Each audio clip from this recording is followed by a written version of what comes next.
U.S. Presidential Special Envoy Steve Witkoff has joined Gaza ceasefire and hostage talks. Qatar's Prime Minister and Turkish delegates will also be participating on the third day of negotiations between Hamas and Israeli officials. Swedish climate activist Greta Thunberg has claimed that she was kidnapped and tortured by Israeli forces after being detained with 478 others from the global Sumud flotilla, which attempted to deliver aid to Gaza.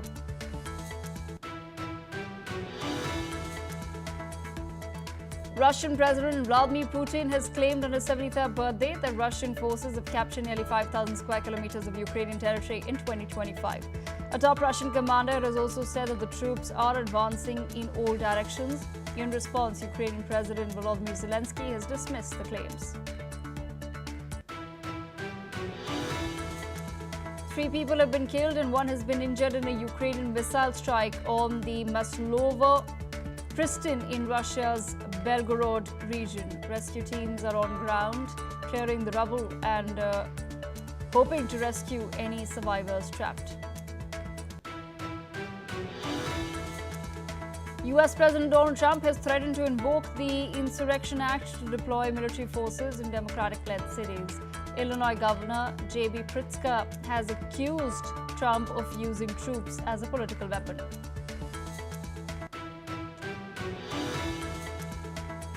Turkey will shift to increase domestic gas production and U.S. LNG imports to cover over half of its gas needs by 2028, which threatens to shrink Russia and Iran's last major energy market. U.S. President Donald Trump has pressured Turkish President Erdogan to cut energy ties with Moscow and Tehran.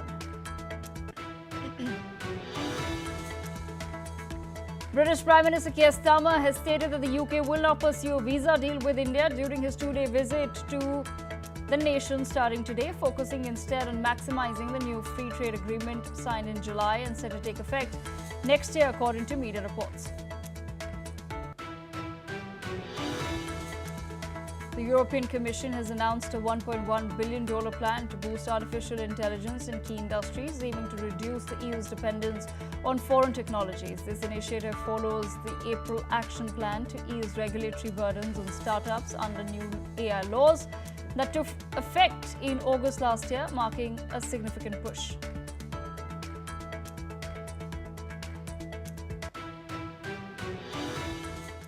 And our top focus right now on the 7th of October 2023. Remember, Hamas and allied Palestinian terrorist groups had launched a coordinated surprise attack on Israel, killing approximately 1,200 people, mostly civilians, and taking 251 hostages.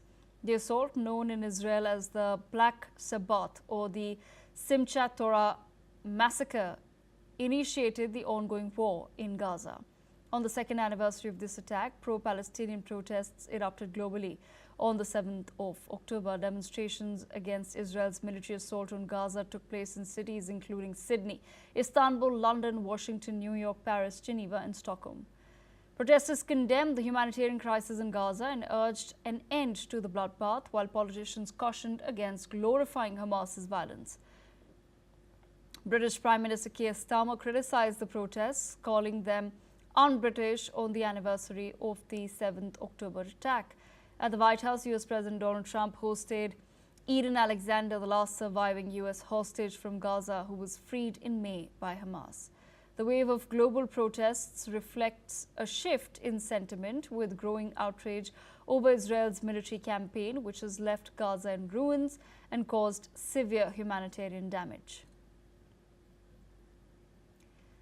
Joining us on the broadcast is Mr. Sean Lemel. He is a survivor of the 7th October attack. Mr. Lemel, thank you for speaking to NewsX World. I have to understand from you, 2 years down the line, where exactly do you think the war is headed? I think the war, first of all, I think the war needs to end. Okay, I think that it's 2 years of suffering each side. It's really not good. I think that Hamas needs to agree to the agreement that Trump said. I think that Israel needs to do everything that you can to make it happen. I think that there is too much blood, a waste. A lot of people died at this war, and I think we need to agree that the best way is the peace way. Mr. Lamel, On the October 7th, yes. yes. Yes, if you can go ahead. You were telling me about the 7th of October, and if that's okay with you, if you could just share with our viewers your own experience. What did you see? What did you hear? What was it like?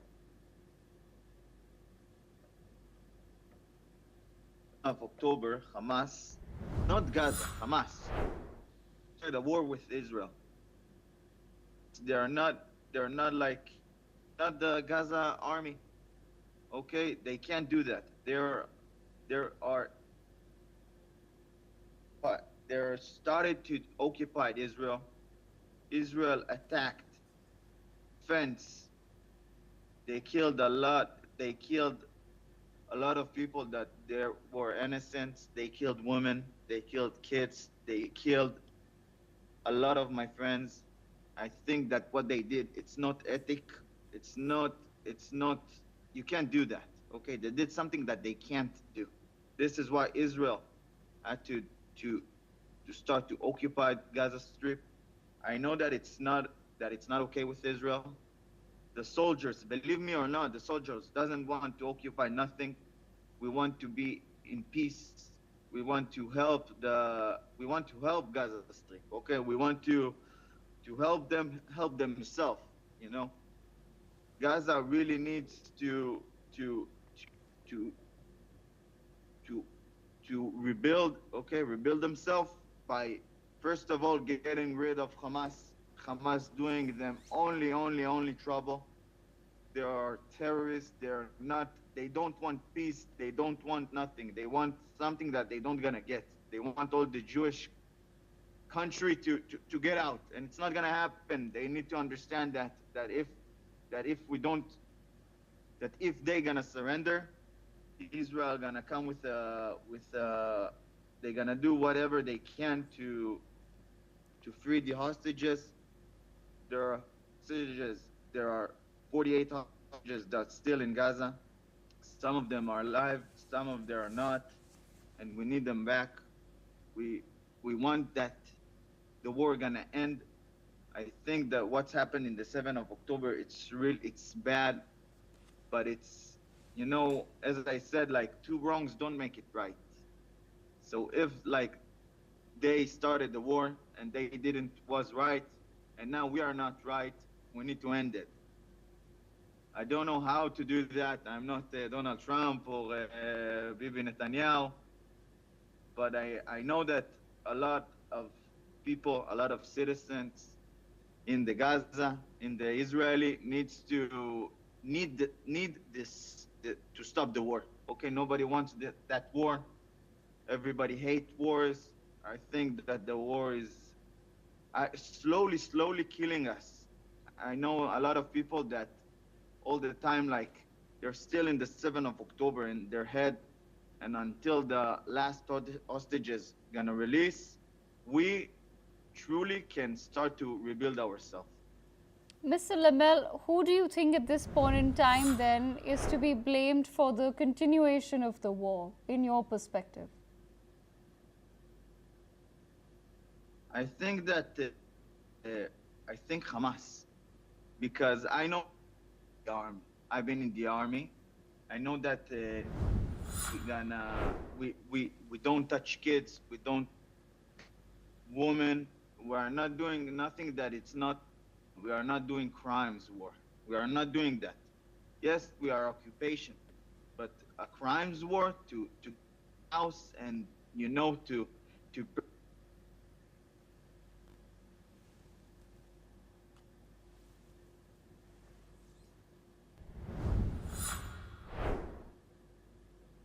All right, we seem to have lost that connection with Mr. Lamel, who was traveling at this point in time as well. But we shift our focus to more news coming in from Israel, where we've been told that Israel's far-right National Security Minister Itamar Ben-Gvir has prayed at the flashpoint Al-Aqsa Mosque compound in Jerusalem and called on Prime Minister Benjamin Netanyahu to pursue complete victory over Hamas in Gaza. Ben-Gvir has previously threatened to quit Netanyahu's government unless Hamas is utterly destroyed. His remarks come as Israel and Palestinian militant group Hamas are in deep but direct negotiations in Egypt to release all remaining Israeli hostages in Gaza and end the war. Let's listen in to what he had to say. אחרי הטבח הנורא, כאן בהר הבית יש ניצחון. בכל בית בעזה יש תמונה של הר הבית. אנחנו היום שנתיים אחרי מנצחים בהר הבית. אנחנו בעלי הבית בהר הבית. אני רק מתפלל שראש ממשלתנו יאפשר ניצחון מלא גם בעזה, להשמיד את החמאס, בעזרת השם נחזיר את החטופים וננצח ניצחון מוחלט. Meanwhile, displaced Palestinians in Gaza's Deir al-Balah hope for the war to end, while indirect talks between Hamas and Israel are underway in the Egyptian resort town of Sharm el-Sheikh. Israel has internally displaced Gaza's majority population and set off what is being called across the world a starvation crisis. Multiple rights experts, scholars and a UN inquiry say that it amounts to genocide. Let's listen in to some of the displaced Palestinians. أتمنى السلام يا عمي، أنا بدي أعيش، أنا زلمة بدي أعيش من الآخر، أنا وولادي، أنا جاي علينا شتاء، أنا خيمتي هي هدايبي، المي بتعدي علينا، الفئران بيعدي علينا، البعوض، التفان، أنا بطالب من كل الأمم العربية وضمنهم أمريكا وإسرائيل القائمة هالجيت إنهم يحلونا، حرام عليهم اللي بيسووه على أول وأحلى كمان على أساس إحنا نعيش فيها ونعيش أولادنا. وين إحنا اليوم بنفكر الكل بيطلع داعي التهجير الطوعي، التهجير القسري.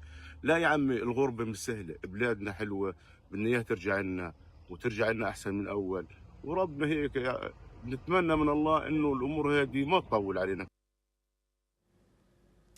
Mr. Martin Irai is a foreign affairs expert, joins me on the broadcast.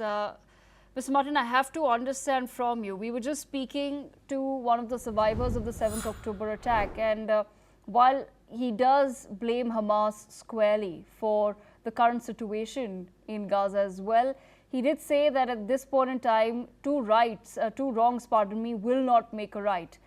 Keeping that in mind, where exactly do you think the peace talks are headed?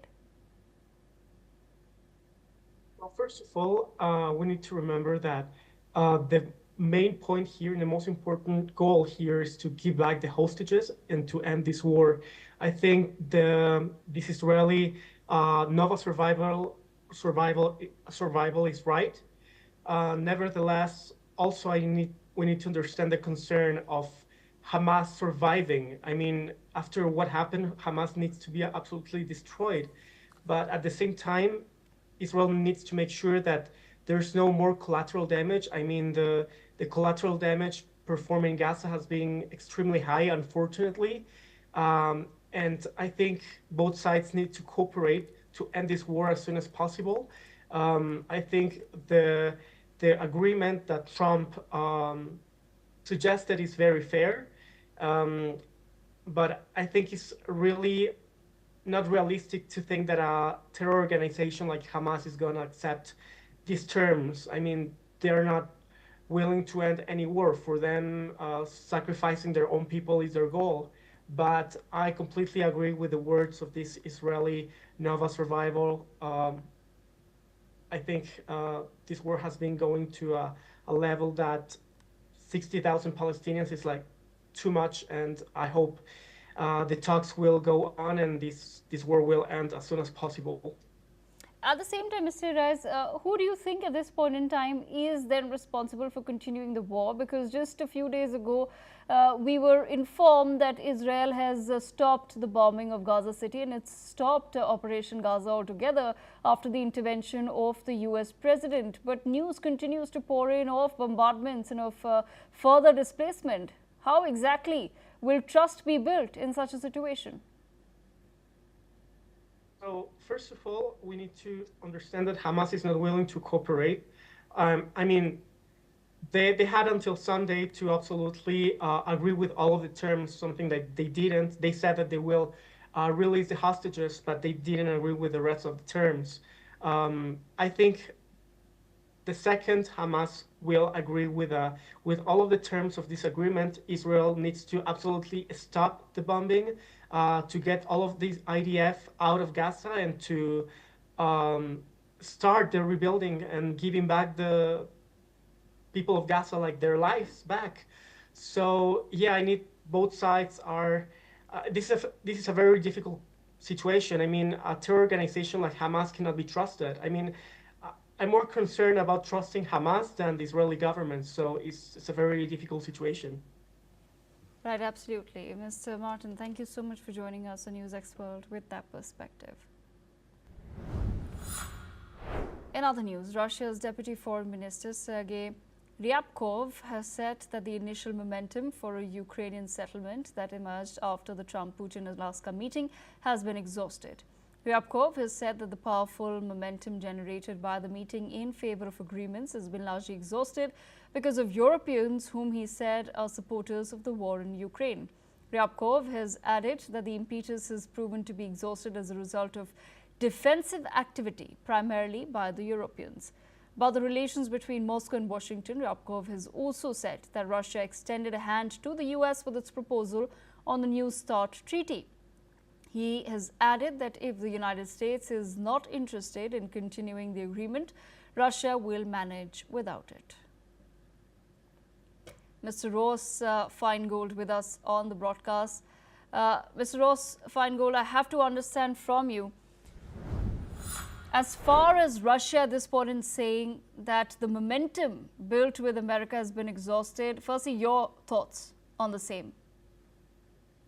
That's probably just negotiating posture. The United States government, the Trump administration, is still engaged in trying to bring the two sides together to some sort of agreement, whether that's an interim ceasefire or some kind of long-term peace agreement. And Russia is participating in those talks with U.S. envoys, for example, even though there's a lot of back and forth in the media, especially statements by Russian government spokespersons. But that process is still ongoing. So as long as the parties are still participating at some level, with some level of enthusiasm in those talks, then they're not dead yet. And everything else is just part of posturing for some kind of agreement and what the situation on the ground would be as part of that agreement.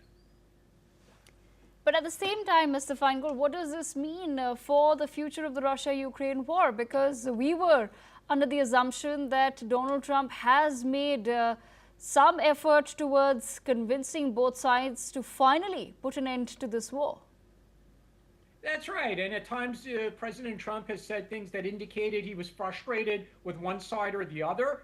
More recently, those statements are usually with regard to Russia rather than Ukraine. And at times, it seems like President Trump is indicating that he wants to just give up and walk away. But he hasn't. He continues to be engaged. He continues to have his envoys engaged in this process. So as long as there's still some talks going on, there's reason for optimism that an agreement could be reached. But at the same time, we also have to keep in mind that whether it's Russia or whether it's Ukraine, while those talks were going on through U.S.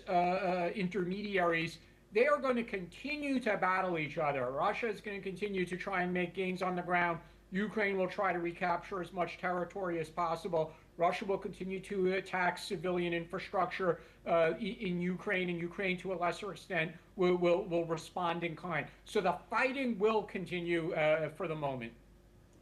All right, Mr. Feingold, stay on with us. More news coming in. Russian Deputy Foreign Minister has also said that Russia's response to any possible supply of the Tomahawk missiles to Ukraine will be harsh and asymmetrical. He's emphasized that Russia knows how to shoot down the Tomahawk missiles and warned that those who supply Ukraine with such weapons or use them will face serious consequences.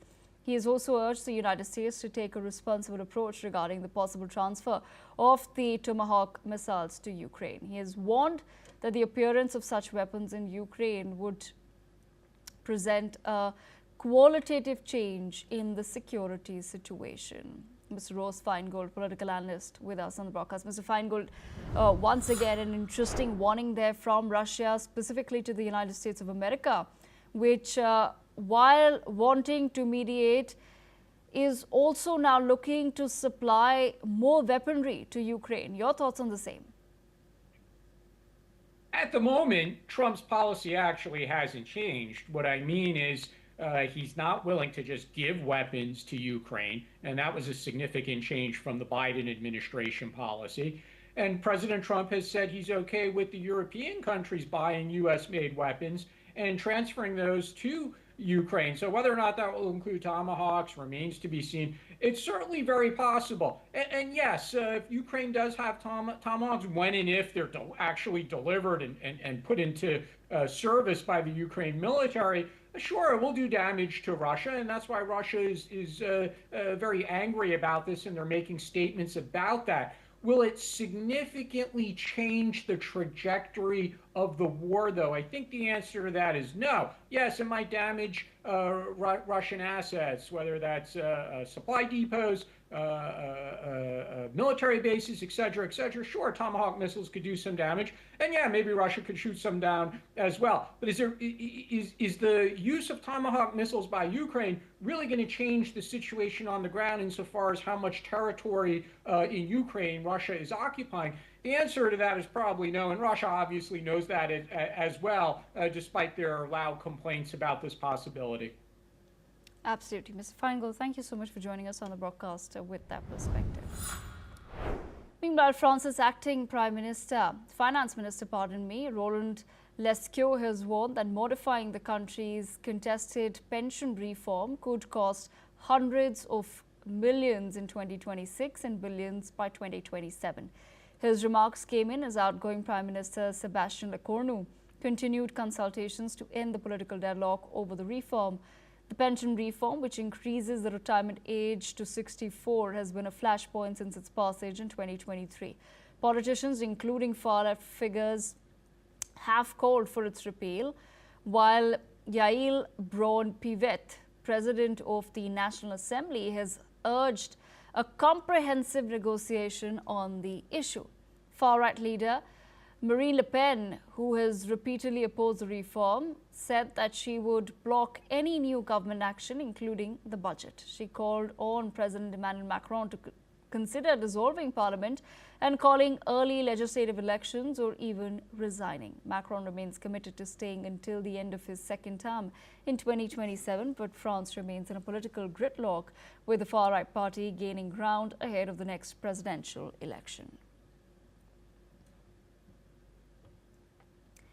Meanwhile, at least 4 people have died as streets in Vietnam's Thai Nguyen Nguyen city remain submerged after torrential rains triggered by Typhoon Matmo swept through the region a day earlier.